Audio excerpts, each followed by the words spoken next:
What's going on, guys? Today I've got 5 more easy and intermediate SQL questions and answers to help you prepare for your next interview. Can you get all 5 right? Let's find out. So we'll go ahead and get started here nice and easy with our first problem, number 1050. Actors and directors who cooperated at least 3 times. So you can see we've got our table schema here. We'll take a look at that in a sec. Let's just skip right to the problem. So it wants us to write a solution to find all the pairs of actor ID and director ID where the actor has cooperated with that director at least 3 times. We can return the result table in any order, and the format is as follows. So here's what the input table looks like, and here's what the output table looks like. So essentially what it wants from us is all the records from the table aggregated to each unique actor and director combo that appears in the table, only if that combo appears in the table 3 times or more.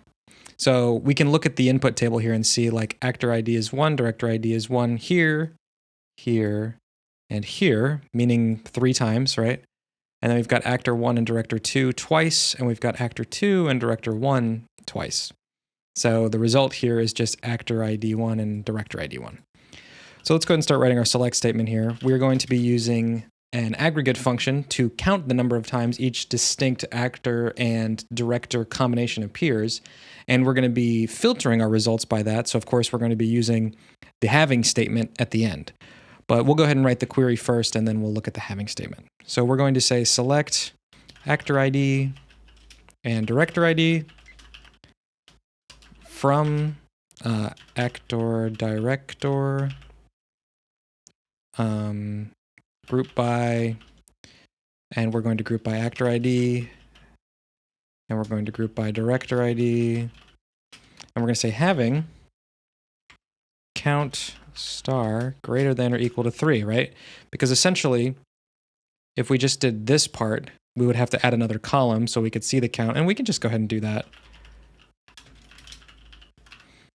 So that way we can kind of see what is happening behind the scenes. So if we scroll down here, here's what it looks like. We've got each unique director and actor combo, right?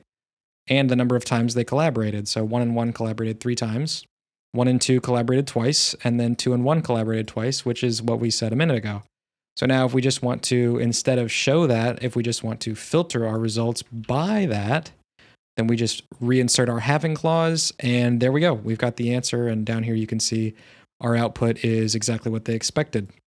And if we go ahead and submit and run it through all the test cases, it works just fine, just like that. So like I said, starting off kind of nice and easy, let's go ahead and go to problem 2 now. Okay, so now we're working on a problem number 2. It's another easy one, though it's slightly harder. I think you'll see why. We're going to be looking at problem 1965, employees with missing information. So we've got 2 tables this time, employees and salaries, both with the employee ID as the primary key. One of them has name info, one of them has salary info. And the problem is this. Write a solution to report the IDs of all the employees with missing information. Information is missing if the employee's name is missing from the employees table, or the salary is missing from the salaries table. And so we've got these 2 tables here. We can see there's 245 in the employees table, and there's 514 in the salaries table. So employee 2 exists in the employee table, but not the salary table. So that is a missing, that employee is missing data. Then employee 1 exists in the salary data, but not in the exists in the salaries table, but not in the employees table. So 1 is missing down here as well. So when we've got 2 tables with the same primary key, essentially, I mean, it's the same reference is the same, and we're looking to find null values in both tables, that sort of screams to me from the outset like an outer join. And as far as I know, in MySQL, there is no outer join like out of the box. You kind of have to create your own. So let's do that. So the way that we're going to do that is we're going to say, we're going to use a union. And so essentially what we're going to do is we're going to select star from employees, left join, salaries, and we'll alias these to make the join easier, on s dot employee ID equals e dot employee ID. And so we'll just go ahead and run that. And so, yeah, so here we've got, yeah, so we can see we've got 2 here. And then as we mentioned before, 2, we have the employee data. We don't have the salary data. So we see that here. Now, if we want to basically have all of the data, we're going to go ahead and just union, and we're going to do essentially the same query, but in reverse. So we're going to say from salaries S, and we're going to left join it onto employees E. The join condition here is the same. And so let's run that and take a look. Yep, and here we go. This is kind of what you would expect. So we've got like 2 here, we've got 4 here, which exists in both tables. We've got 5 here twice because it exists in both tables, and we're flipping it around both ways, so that kind of makes sense. And then 4 here, their second entry is there as well. So essentially what we want to do is filter the results of this query to only include those employees for which we have null data in one table or the other table. So essentially the way we're going to do that is we're going to be adding some where conditions. So we're going to say where s.employeeID is null, because essentially here we're starting with the employee table. So we just want to find if there's no record of them in the salary table. And then from here, we're just going to flip it around the other way. And so we're going to say where e.employeeID is null. And so we run this. And so you can see we've got employee 1 and employee 2. And so what we need to do now, because we only want the employee ID, right? And so what we need to do now is update our select statements. So we're just going to say employee ID, and we'll run it. Oh, yeah, it's going to be ambiguous. So we'll say e.employeeID up here, say s.employeeID down here. Go ahead and run that. You see we've got just the employee IDs. The problem is, though, that we need to order them, right? We need to order them in ascending order. And that's going to be a challenge because you could imagine in this case, what if we were to find some employees that had null values and it was employee 1 and it was employee 3. And then in this one, let's say we found employee 2 had missing values. There's no way that we can order each of these queries separately so that the entire result set comes out ordered correctly. So what we have to do is turn this into a subquery or a common table expression. And so we're going to go ahead and put this into brackets, and we're going to say with base as, and that will create a common table expression called base, which we can reference. And then what we'll do is we'll select star from base order by employee ID ascending, and that should work. Yep, and it does. And we'll go ahead and submit the entire thing and just see if that solution passes all the test cases. And it does. Okay. And so there you go. So in another language with the outer join keyword, you could just do an outer join at the beginning and it would work just fine. In this case with MySQL, there is no outer join keyword. You have to kind of do it from scratch on your own, which is what we did. And then we were able to get the results that way. So it ended up being fine. In a language with an outer join keyword, it's a little easier because you don't have to use a common table expression. You can just add a where condition or 2 where conditions to get the answer. But in this case, just required a little bit of extra workaround. You can kind of see how the logic works, though. It's not that complicated, but it is a little harder than the first one. So, okay, so now we're on to problem number 3, a little bit harder still. We're going to be working on number 1393, capital gain / loss. You can see this is a medium one. So yeah, like I said, a little bit more challenging. So we've got one table here. It looks like we've got the stocks table, and each record in this has a stock name, an operation, a day, and a price. And it says here that stock name and operation day is the primary key. So this is actually an important piece of information. And we'll see a little bit more about that in the description of the problem down below. So here we go. The problem wants us to write a solution to report the capital gain or loss for each stock. The capital gain loss of a stock is the total gain or loss after buying and selling the stock one or many times. Return the result table in any order. The result format is the following example. So here's the base table, and here's what it wants from us.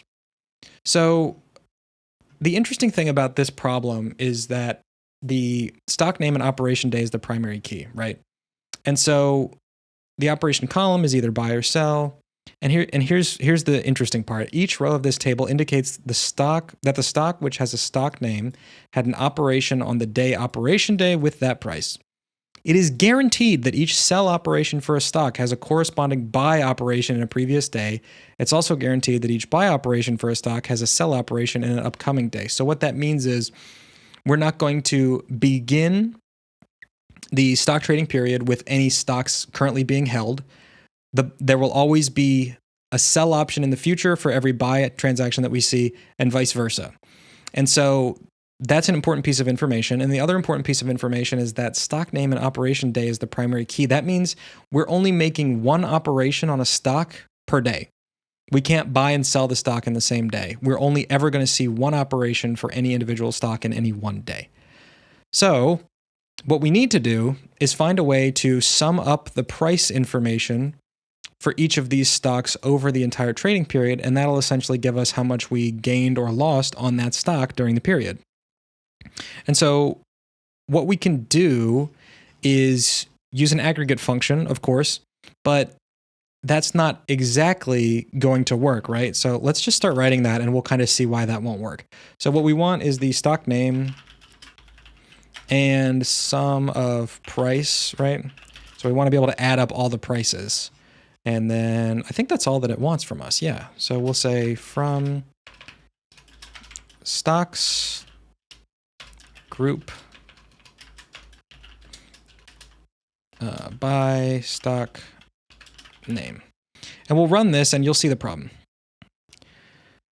Okay, so we've got lead code here. Our stock price is $10,000. Corona masks, we've got $13,520, and handbags, we've got $37,000. So the problem here is that it's adding everything up, right? Whereas when we buy something, we're spending $1,000. So we haven't made a capital gain on this at all. We've made a capital loss, so to speak. Like our cash position here is minus $1,000. So it's not enough just to add up all the prices. What we need to do is add the price value if we're selling because we're getting that cash, and subtract the price value if we're buying because that's a capital outlay. We're spending that cash, right? So one thing that we've done in the past that I know will work in this case too is using a case when statement. So case when operation is equal to buy, is it capital B? It is. Buy, then price times -1, right? We want the negative value because we're spending money. Otherwise, the only other option is sell. So otherwise, it's just price. And then we'll end that statement and we'll call this as capital gain loss. So essentially what this is going to do is if we sell the stock, it's going to add to our capital value. If we buy the stock, it's going to detract from our capital value. And so this should just work, I'd imagine. And it does, yeah. So you can see now we're matching here with the expected outcome. And if we submit and check against all the test cases, we pass there. And so this is an interesting one because it's the combination of an aggregate function and a case when statement, which is, in my opinion, a very powerful, combination. We are going to see a more complicated version of this coming up, though, in problem number 4, which is our next problem. So let's go ahead and dive right into that.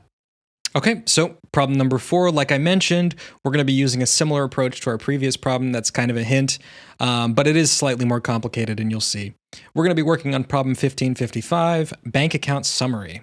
We've got 2 tables here. We've got our users and our transactions, and the problem wants us to solve for this. LeetCode Bank helps its coders in making virtual payments. Our bank records all transactions in the table transaction. We want to find out the current balance of all users. That's our first problem, and check whether they have breached their credit limit. That's the second problem. Let's worry about that one later. Let's get the first one out of the way first.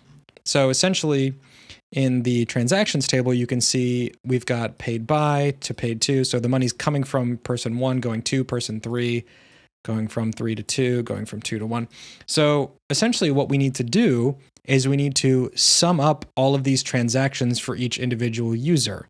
And like our last problem, some of these transactions are going to be positive and some of them are going to be negative. So we're going to use a similar approach, but it's going to be slightly different.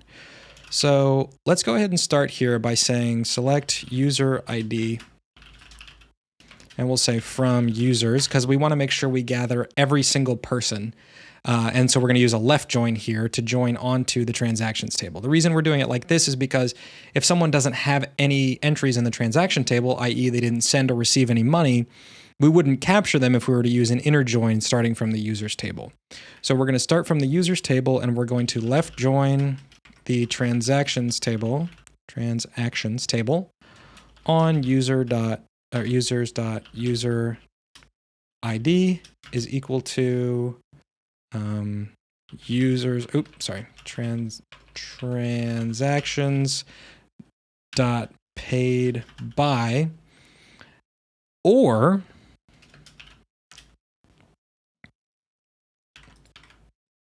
transactions dot paid to, right? Because we want to have all of the transactions, whether by user ID, whether they received or sent money. So let's go ahead and just change this to star and run this and see what that result query is going to look like. Oops. Oh gosh. Okay, yeah. There we go.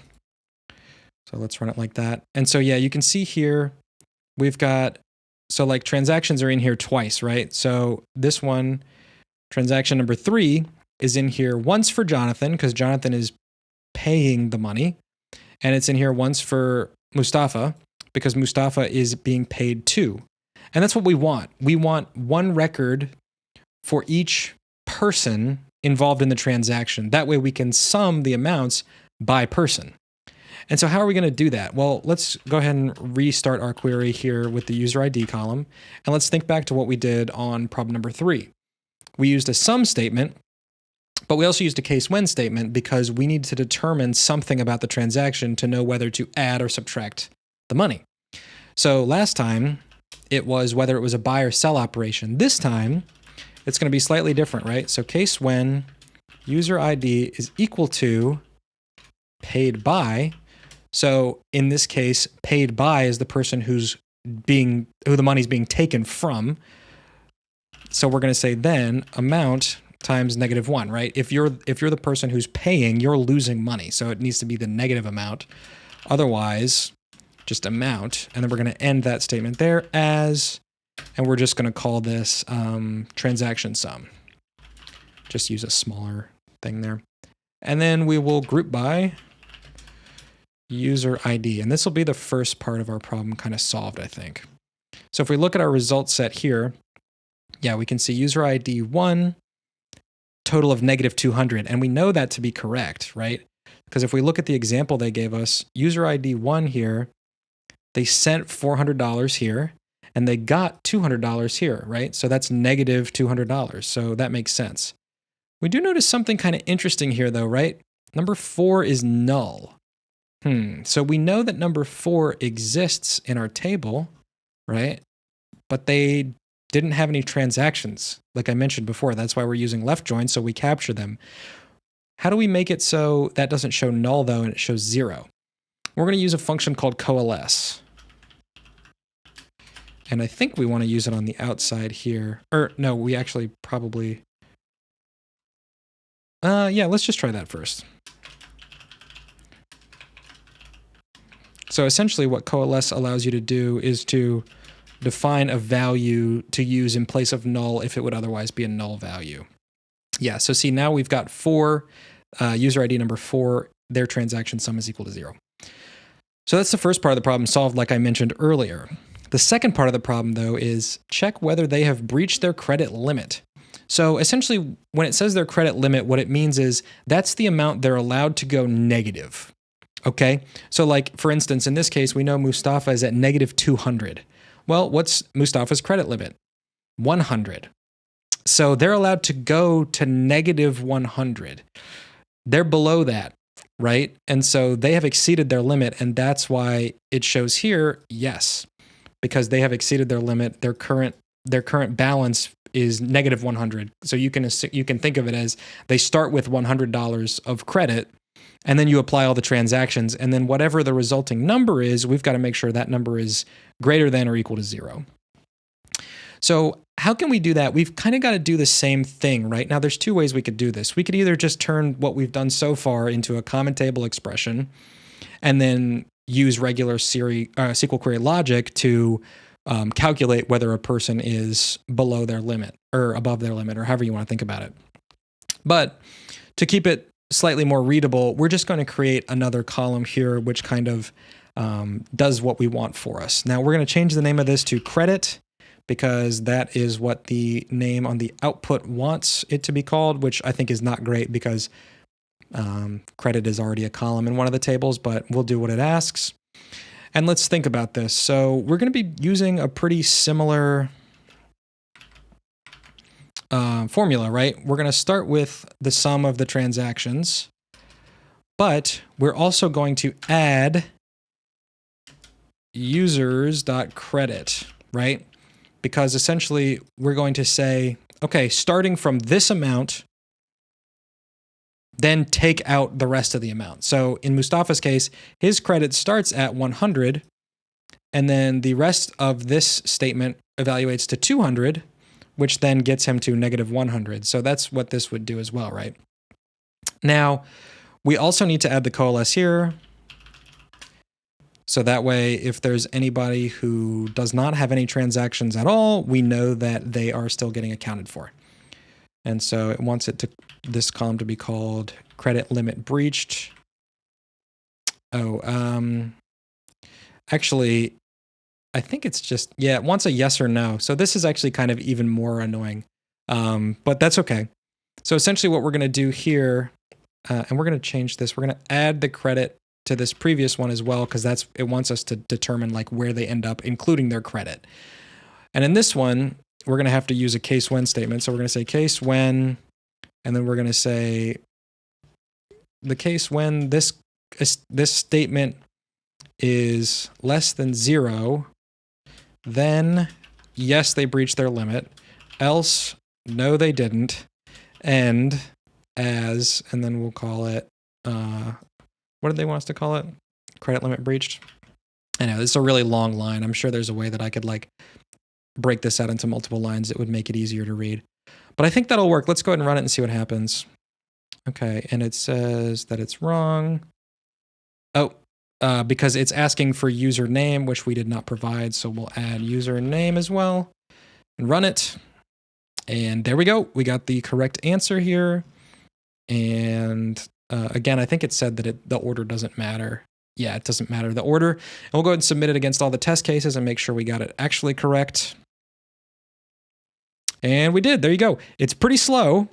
It only beats 5%. And I imagine if I did, maybe a common table expression would make it faster, maybe some optimizations, but I was able to speak through it. And for the most part, that's all your interviewers want to see from you, is your ability to kind of talk through and explain how you're doing it. Could this be optimized? Yeah, absolutely. But I wanted to do it this way so that it built on problem number 3 as well. So it kind of felt like we're making a natural progression. So with that being said, let's go ahead and move on to problem number 5. Okay, so here we are at problem number 5, and we are going to jump right into it. We're looking at number 1440, evaluate Boolean expression. This problem gives us 2 tables, variables and expressions, and the problem is this: evaluate the Boolean expression in expressions table, return the result in any order. The result looks like this. So in the variable table, we've got 2 entries for x, which is a value of 66, and y, which is a value of 77. And essentially, it wants us for each row of the expressions table to evaluate whether this expression is true. So whether the left operand is, in this case, greater than the right operand, x and y. In this case, x is not greater than y, so that returns false. And then you can see it just kind of goes through here. Sometimes the left operand is x and the right operand is y, and sometimes it's the other way around. So we've just got to keep that in mind. So